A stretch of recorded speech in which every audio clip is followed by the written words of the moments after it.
Kia ora whānau. This is a response video to Mad Dog Survival, Andy at Mad Dog Survival in the UK there.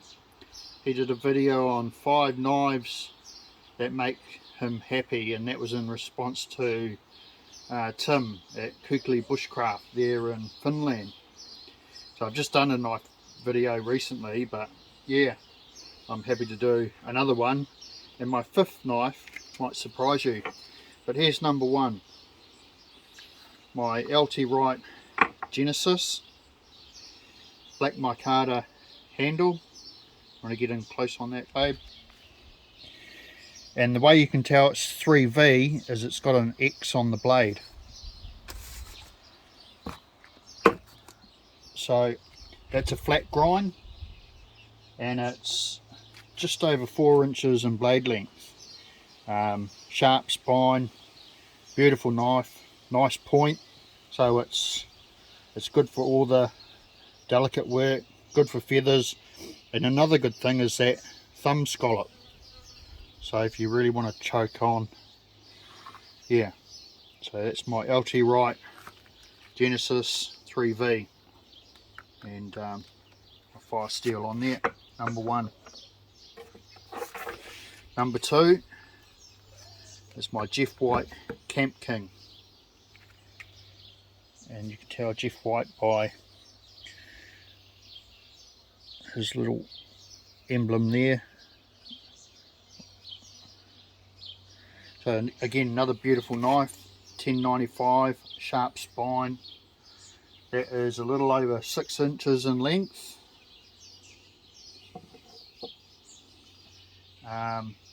Curly maple handle, and that's, yeah, again, rock solid knife, beautiful in the hand. You can choke right up on it and get the, so it's sort of like a Scandi, and yeah, with my sharpening I've sort of, yeah, bit of a convex, but you can choke right up on it and get right up there if you want to do fine heel work. Number 2. Number 3 is my little neck knife.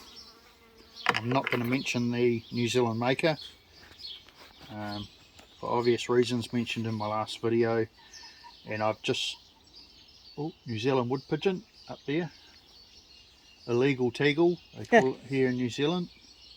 100 grand fine if you eat one. Yeah. So I've just made an extension there with a snake knot, bit of fat wood, just to give me full purchase on that.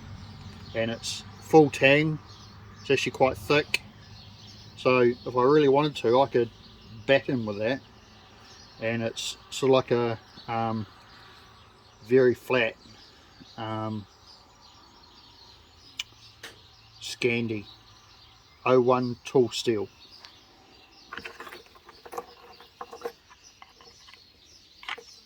And again, I've got a little magnesium bar and ferro rod on that, with a Nightcore Tiki torch,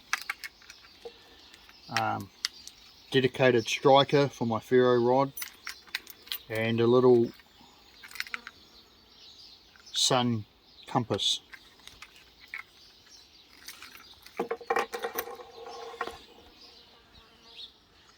And again, here's number 4. Where would you be without a Swiss Army knife? There goes my toothpick. Although I don't use my toothpick, I've swapped it out. So 111 centimetre millimetre blade, locking blade.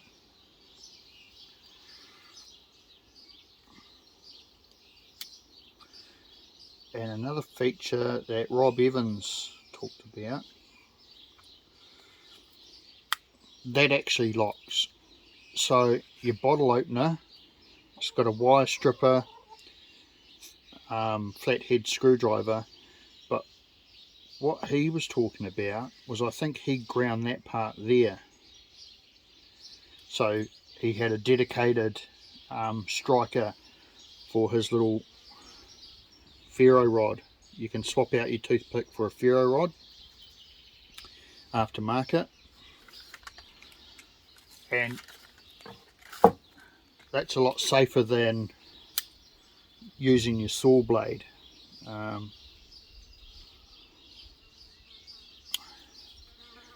Because that doesn't lock. So although it is good for,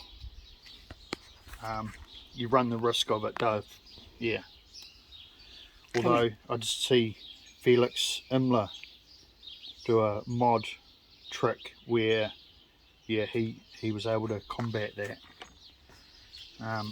So again, beautiful saw. That saw's actually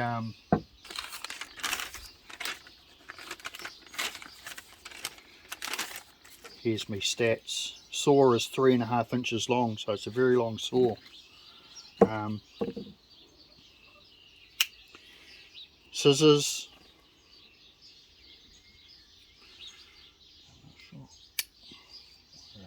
Yep.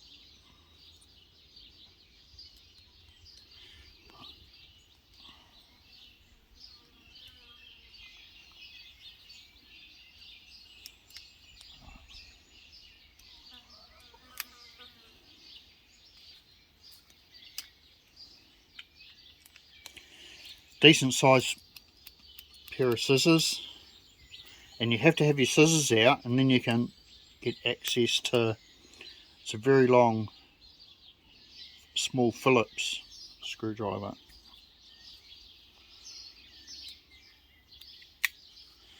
And then this side, bottle opener, and then I've got a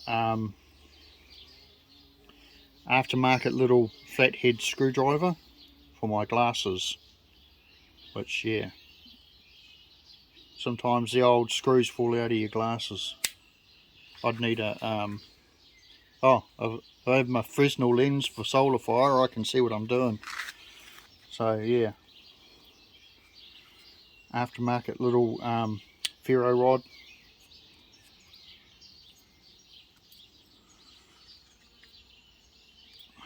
Tweezers. So I reckon this, for the money, is the best Swiss Army knife for bushcraft, for your go bag, bug out bag. Has everything you need to survive. Good backup, and being the flat blade too, it's good for food prep in your camp. You know, if you've got a Scandi as your main knife. So that's number 4. Now number 5 is going to surprise your friends. My kitchen knife. So it's a Zwilling J.A. Henchel's Soligen Germany knife. I've flattened it out, thinned it out, and I've also, if you notice, the bolster, I've just taken the bolster back there, so the heel, when I'm on the chopping board, I can really get on the back of the knife. So it's good for your onions, tomatoes, you name it, and it actually holds a really good edge. I haven't sharpened this for ages, and then all I've got to do is just grab my butcher's steel, give it a couple of licks gently, and boomfa, she's back into it. But that's number 5, my kitchen knife. Who doesn't love a good kitchen knife that makes them happy? So yeah, Mad Dog. Oh, by the way, that's my F-Dick flat steel. If you're going to get a steel, get a F-Dick, made in Germany. So that's 5 knives that make me happy. So from Raylene and Jason here in Rurawada, New Zealand, ka kite anō.